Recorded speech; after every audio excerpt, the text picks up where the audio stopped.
दोस्तों 2022-23 के union budget में इंडियन गवर्नमेंट के द्वारा कहा गया था कि हम 100 गति शक्ति टर्मिनल को बनाएंगे इंडियन रेलवे में, और इसी टारगेट के साथ इंडियन रेलवे ने 100 GCT यानी कि 100 गति शक्ति कार्गो टर्मिनल को बनाने का काम स्टार्ट कर दिया। टारगेट रखा गया था कि इसे 5 साल में कवर कर लिया जाएगा, बना करके तैयार कर लिया जाएगा। लेकिन आपको विश्वास नहीं होगा कि इस 5 साल के टारगेट को 2 साल में ही कम्प्लीट कर लिया गया।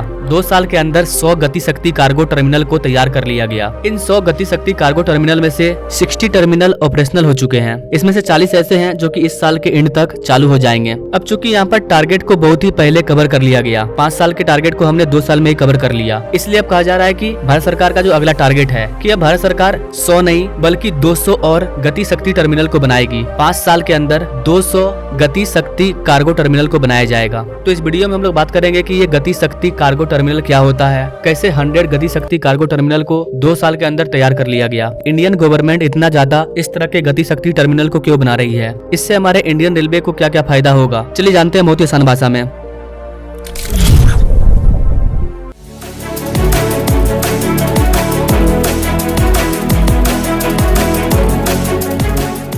Now directly come to the point. आज से ठीक 3 साल पहले प्राइम मिनिस्टर मोदी के द्वारा 2021 में पीएम गति शक्ति स्कीम को लॉन्च किया गया था। इसको नेशनल मास्टर प्लान भी कहा जाता है, या आप इसको मल्टी मॉडल कनेक्टिविटी प्लान भी कह सकते हैं। इसमें गवर्नमेंट अलग अलग सेक्टर को मिला करके कनेक्टिविटी को इम्प्रूव करना चाहती थी, जैसे कि रोडवेज हो गया, रेलवेज हो गया, कॉरिडोर हो गया, ट्रांसमिशन नेटवर्क, 4G कनेक्टिविटी। इस गति शक्ति मास्टर प्लान के अंतर्गत कई सेक्टर पर काम किया जाना था, और इसी के अंदर आता है इंडियन रेलवे का गति शक्ति कार्गो टर्मिनल। इसको शॉर्ट में GCT टर्मिनल भी कहा जाता है। इसमें सरकार का कहना था कि रेलवे के द्वारा जो भी फ्रेट की मूवमेंट होती है, जो भी गुड्स वगैरह का ट्रांसपोर्ट होता है, उसके लिए डेडिकेटेड फ्रेट कॉरिडोर को बनाया जाना था। इंडियन रेलवे के द्वारा कार्गो का जो ट्रांसपोर्टेशन किया जाता है, उसकी कनेक्टिविटी को और ज्यादा सुदृढ़ करने के लिए, गुड्स वगैरह के मूवमेंट को रोड से कम करके इंडियन रेलवे को दिया जा सके, उसके लिए गति शक्ति कार्गो टर्मिनल को बनाया गया। यहाँ पर आप देख पाएंगे कि ये सारी रेलवे की मालगाड़ी है, जहाँ पर गुड्स वगैरह को कंटेनर में डाल करके रेलवे के थ्रू इसका ट्रांसफर किया जा रहा है। जिस तरह से समुद्री पुट पर कार्गो वगैरह को रखने के लिए अलग अलग सेक्शन बना हुआ होता है, जहाँ पर कई तरह के कार्गो वगैरह को रखा जाता है, ठीक कुछ ऐसा ही इंडियन रेलवे में किया जाने लगा, और भारत सरकार के द्वारा अब इसको तैयार कर लिया गया है, जिसका खर्चा करीबन 5400 करोड़ रुपया आया है। तो ये था गति शक्ति टर्मिनल,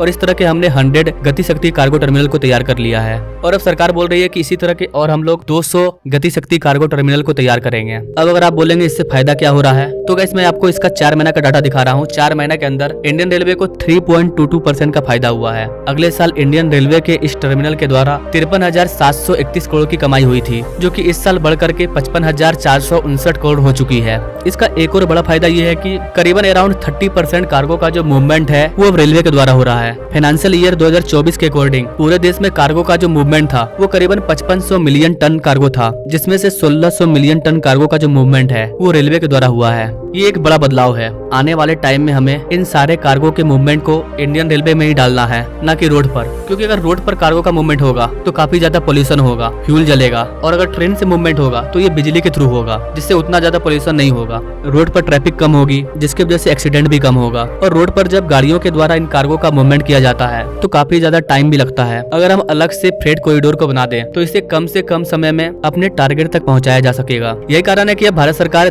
200 नए कार्गो टर्मिनल को लॉन्च करने जा रही है। 12,000 से 14,000 करोड़ रुपया खर्च करेगी, क्योंकि इस टाइप के एक टर्मिनल को बनाने में 65 से 70 करोड़ रुपया का खर्च आता है। अब अगर बात करें कि इस तरह के इतने स्पीड से एक्सपेंशन करने का क्या रीजन है, मोटा मोटी फायदा तो मैं आपको पहले ही बता चुका हूँ। रेलवे के अकॉर्डिंग जो बड़े बड़े कंटेनर होते हैं, जिसमें कि काफी वेटेड गुड्स वगैरह होता है, जैसे कि कोयला हो गया, सीमेंट हो गया, इन चीजों का जो ट्रांसपोर्टेशन है उसको आसानी से किया जा सकेगा। एक बार में सारे कंटेनर को रेलवे के ऊपर लाद दिया जाएगा, और ये भारत के एक राज्य से दूसरे राज्य में आसानी से जा पाएगी। मान लीजिए यूरोप से कोई प्रोडक्ट आया जो कि मुंबई पोर्ट पर रुका, अब उसको हमको लेकर के बिहार लाना है, झारखंड लाना है, यूपी लाना है, तो ऐसे में अगर हम रोड से लेकर के आएंगे तो खर्चा भी ज्यादा पड़ेगा, समय भी ज्यादा लगेगा, ट्रैफिक जाम भी होगा। अगर हम लोग इसके लिए अलग से डेडिकेटेड फ्रेट कॉरिडोर बना दें तो ये चीज काफी आसान हो जाएगा। और चूंकि अपने देश में अब ज्यादा से ज्यादा डेडिकेटेड फ्रेट कॉरिडोर बन रहा है, गति शक्ति टर्मिनल बन रहा है, तो इससे उन कंपनियों का जो समय है वो भी बचेगा और रेलवे बिना रुके तय समय में इन चीजों का ट्रांसफर कर देगी। हर चीजों का कंटेनराइजेशन हो जाएगा। इससे देश काफी जल्दी ग्रो करेगा।